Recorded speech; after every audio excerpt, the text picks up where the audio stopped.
how much heart, how much tears, how much blood is in one symphony? Few notes, right? Can you imagine, humanly speaking, how much God put into the world? Unbelievable, right? And this Shabbos we read the craziest thing. The whole world is flooded. Everybody drowning. And I want you to know something very strong. That obviously there were not a few thousand people, there were millions and maybe billions. Because at that time people lived 1,000 years. That means they were strong like lions, right? And when their wives got pregnant, they didn't have one baby or two. They had maybe, I don't know how many kids they had at one time, right? And they were super strong, right? Obviously, they lived for 1,000 years. And you have to realize how strong they were that even, let's say, 100 years later, you can imagine Rivka, the wife of Yitzchak, was 3 years old when she got married. That means at that time they were so strong, even in mature, not living old. When they were 3 years old, they were like we are when we're 15, 16. And we don't know how many people lived then, because there was only one family left north, right? And after the flood, everything changed because it was not so strong anymore, physically. Time changed, everything. So we have no idea how many people lived there. Absolutely no idea. It was crazy. God created such a beautiful world. And you know what's so sad? We just read last week He created it. And this week already destroyed. The whole world. Only one little man left. No. I could not have Usually I always say cough drops is, if you want to cough, take a drop, you know?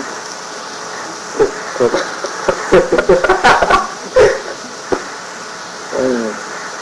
I hope I'm wrong. On behalf of everybody here, I wish you a good memory. Thank you, brother. Fast one. Put out a couple of thousand records. Fast. Yeah, that's me. But heartbreaking, right? You're not heartbreaking. No, forget it. See, I'm talking about the part. Read the kids, let's get that here. I know what you mean, brother.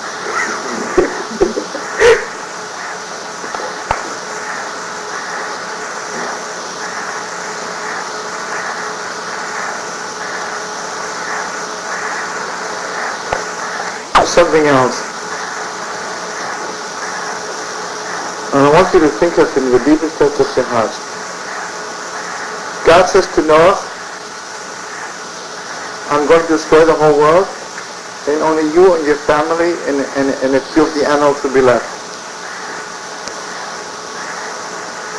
And again, from my heart to your heart, when God wanted to save him, couldn't God tell him, the whole thing is a miracle, right? So God told him to stay in your house, invite all the animals to stay in your house. It's all that God has to tell him, make a shipula and you have to realize something else. The waves, you can imagine if the whole world was flooded, and what kind of, you ever seen Niagara Falls?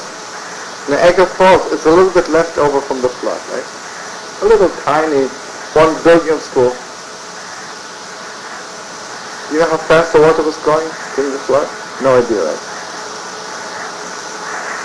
So it's actually, the most is the absolute miracle, because the waves were throwing around the little ark a little like mad, right?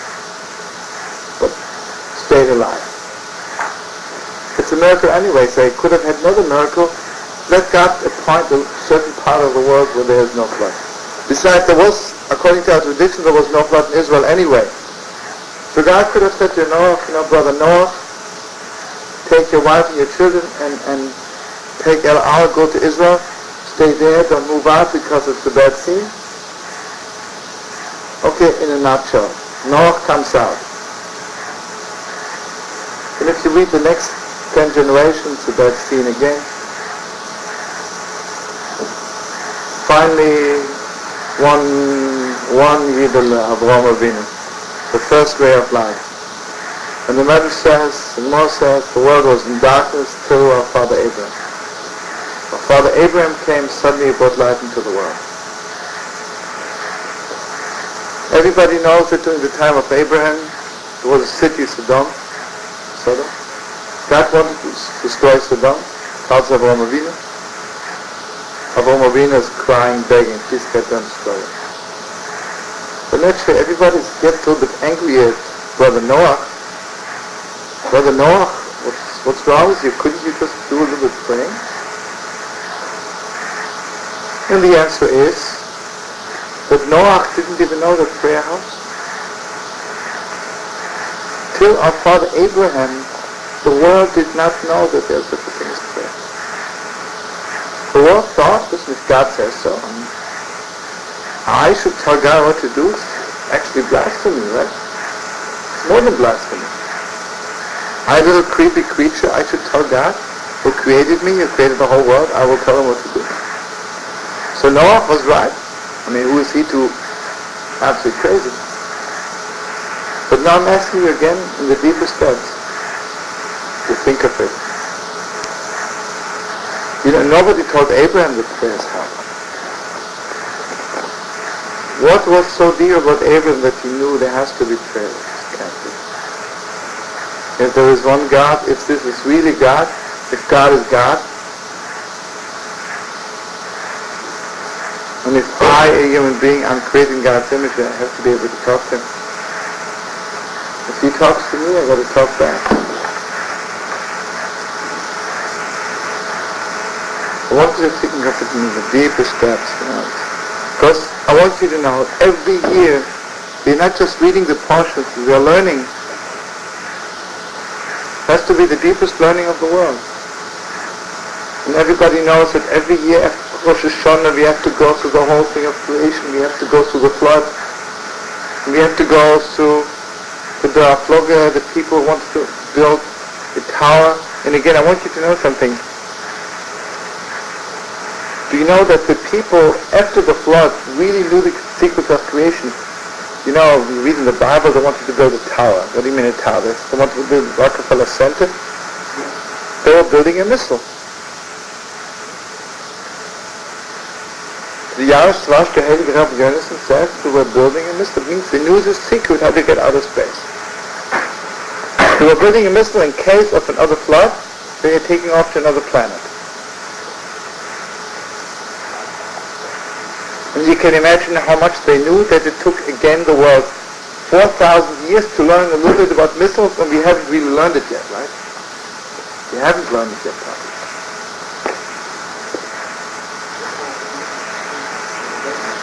Yeah?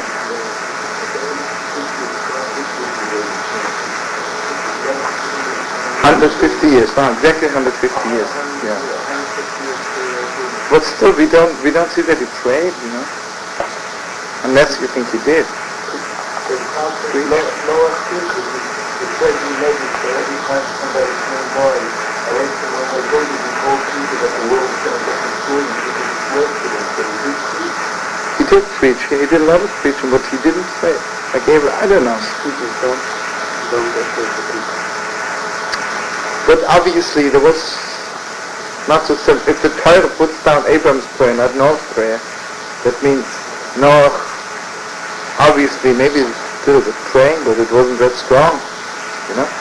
To be written up in the Torah, it has to be completely thoroughly from the deepest depths of your soul. Okay, let's see what's going on here. Let's first see what the Holy Vision says.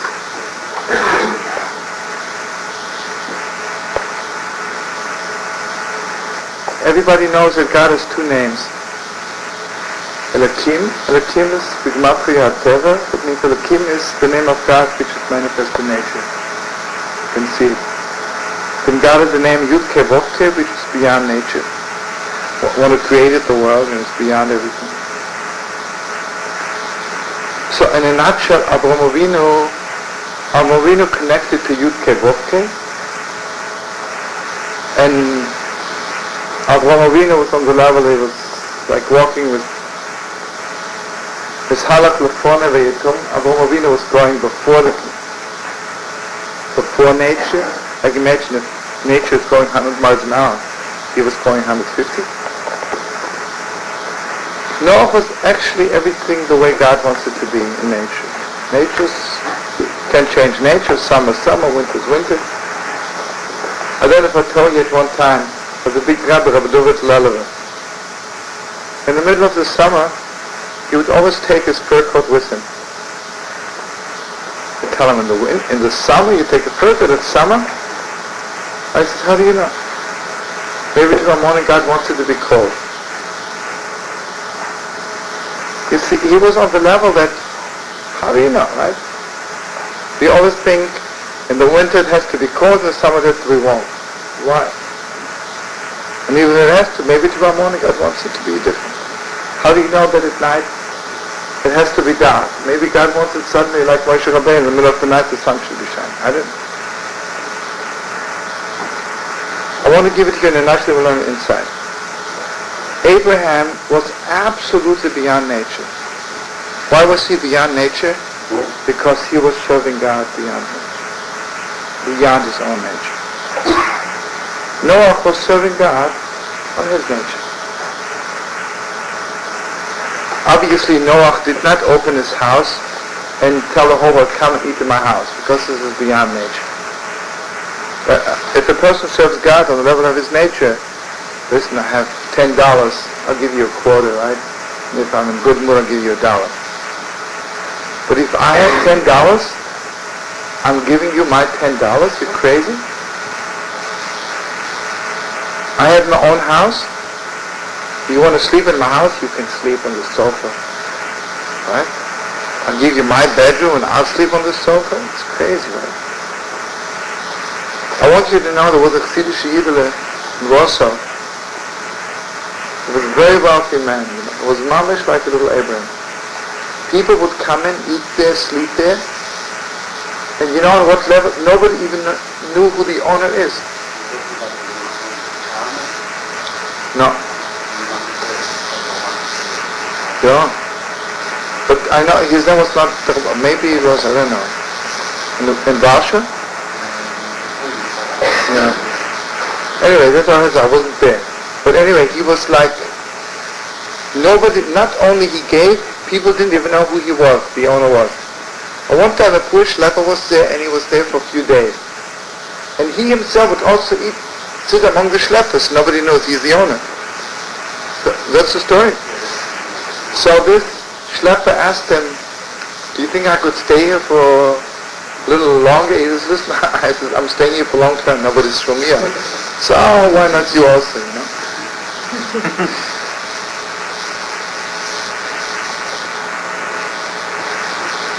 I tell you, you know, I have seen people knock on somebody's door and you let them in.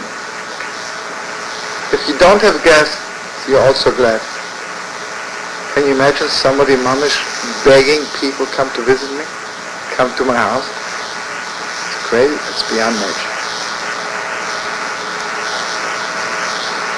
From my heart to yours, I want you to think in a very deep way. On the level of nature, I'm a creature and God is God. I have nothing to tell him. If I'm on the level beyond nature, why can't I tell God also?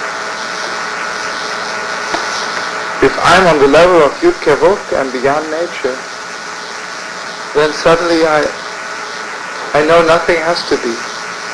Not only nature doesn't have to be, even what God says doesn't have to be. And I want you to think of it in a very deep way. Imagine two friends, if we are not that close, and you tell me I'm angry with you, I don't want to see you anymore. I take it literally, right? Because we're not that close. Listen, you told me I don't want to see you anymore. Imagine if you're just one heart and one soul. And you tell me, listen, I don't want to see you anymore. What are you going to do? Go right back, right? How can you not? On the contrary, If your friend, best friend tells you, I don't want to see you anymore, you better pick up and go over there fast. Because obviously never, they're waiting for you to come. Right? They're saying it in such a way. Okay, listen what Shlomo says. He says in a nutshell that Noach never went out of his nature. I mean, it was very holy. Please don't misunderstand. Noach was very holy. Noach never did anything wrong in his whole life. Obviously, Ish Tzaddik, it was tough. But it was like, you know. How did Avraham Avinu begin his career? Some of you friends remember? No, that's also true. The first thing Avraham Avinu did, the Nimrod says, will you please bow down to an idol, otherwise I'm throwing you in fire? He says, okay, I'm ready to die. See, to read something according to nature, I'm ready to serve God on a very high level, but to die for it, no. That's too much, because God wants me to live.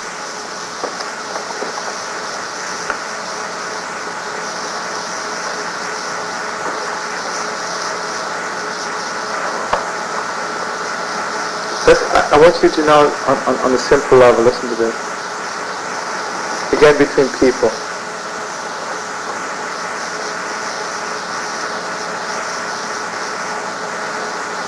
Two things. Imagine, according to nature, I have to sleep 8 hours a night. I meet somebody alive, I say, listen brother, listen sister, I have to sleep. When you love somebody very, very much, you forget you have to sleep, right? Forget you have to eat. You're out of it. Again, also something even deeper. When you love somebody a little bit, you're talking about everything important in life. When you love somebody very much, you talk about the deepest secrets, which can't even be called. Deepest secrets.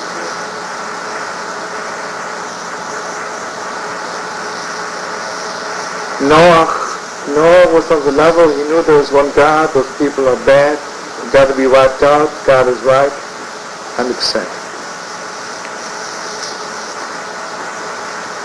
Now I want you to know something very, very deep. I want you to know something very, very deep. The people from the flood who were so bad, who were wiped out, what do you think, from my heart to you, do you think they were wiped out? Do you think they came back to the world and fixed everything? Let me tell you one sweet thing. The truth is that those people came back.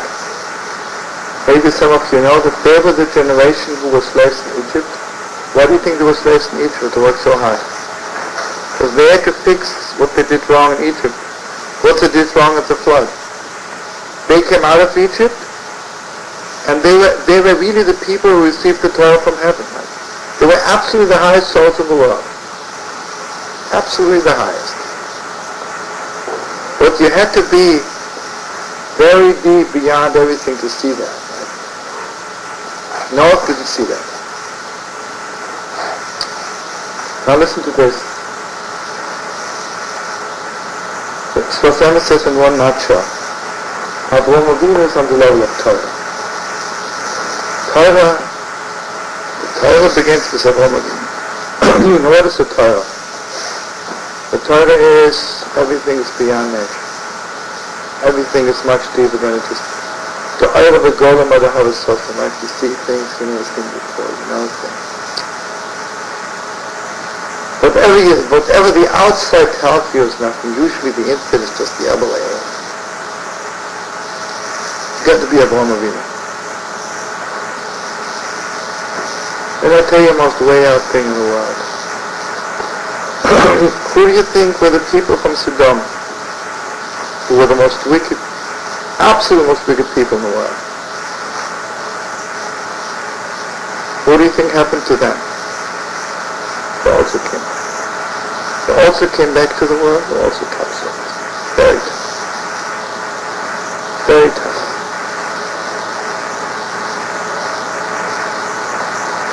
Avraham Avinu saw this.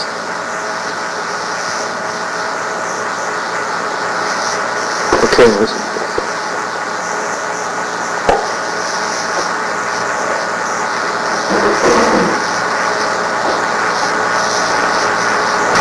one more sweet thing. You want to say something already? About this minute? Okay. No. I just want to say one more sweet thing. See, I don't understand it myself yet. I'm still like in the dark, but just like to understand it just a little bit. Everybody knows there's greatness and there's depth. There's quantity and there's quality. Quantity is great, quality is depth. So he says that they are Mavo, were on the level they destroyed the greatness of the world. And the people of the, how do you say that? The people of the Tower of Babylon, they are the people who wanted to destroy the depth of the world. Let's put it this way. You see, the downfall began with Adam. Adam ate from the tree of knowledge. Knowledge is, if you know that 1 and 1 is 2, what can you do? You can hang yourself. On the level of tree of life, 1 and 1 is 1, right? Or 1 and 10 is 1. And sometimes 1 is not 1, maybe 1 is 2. What do you know? I want you to know one thing, that the first one who began to correct the forbidden fruit, the tree of knowledge,